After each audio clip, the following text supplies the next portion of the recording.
элдин арасында счетный палата иштегендер бар, соттор бар. И все последующие действия, они были нарушены тоже. Ну, в общем, страна в какой ситуации оказалась? Конституциялык кризис болуп аткандан кийин биз ушундай комитет 93 дегенди ачып жаш балдар менен талкуулап ушул эң бат, эң оңой ушул бийлик орношуп калса экен деген бир жолун издедик да. Анткени азыр ушул эки тирешүү болуп калды да. Бир жагы алмаштырабы, бир жагы алмашпайм, алмаштырбагыла деп атат. Аны эки тирешүү бир чоң жаңжалга алып келбесин деген максатта бир кайсыл бат чечиле турган жолун издедик да. Анан биз анализдеп көрдүк. Ошол 93-жылды кабыл алса, мамлекетибизге өнүктүргөнгө көп жол ачылат экен. Бизде моунда классикалык салт-түздөр болуп атат депчи. То есть жетилекти народдун кадыры кармап калмак ошончу. Бул жок несип болуп. Ошол бойдон сунуштап, бирок заманбапка ылайыктуу биз мындай көп жанагындай саясий эмесин өзгөртпөй эле, бул өз базовый эле жазылган экен да. Анан калган башка мыйзамдар менен тураласы болот экен да. Мисалы 105 депутат деп турат.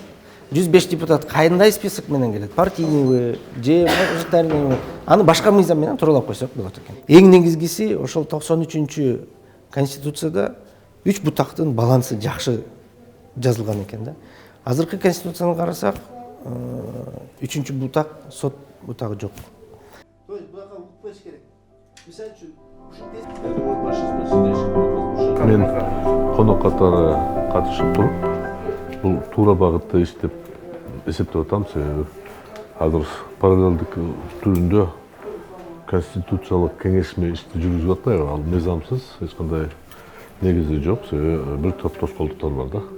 Мен ойлоп атам, бул жигиттер, кыздар кылган демилгеси жакшыраак, ыңгайлуураак, себеби негизги 1993-жылда кабыл алган башкы мыйзамыбыз башкаларга салыштырмалуу мындай тегизирээк болчу да.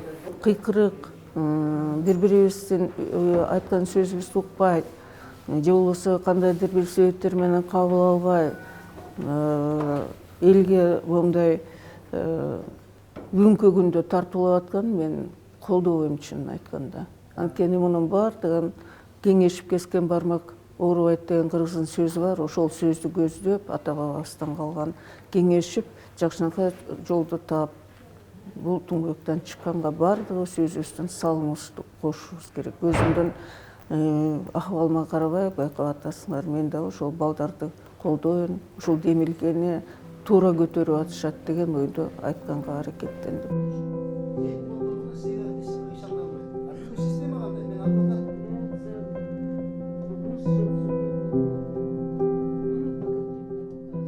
Биз азыр баарына кайрылуу кылып атабыз, элге кайрылуу биринчиден, ушул мыйзамдуу жолун издейбиз.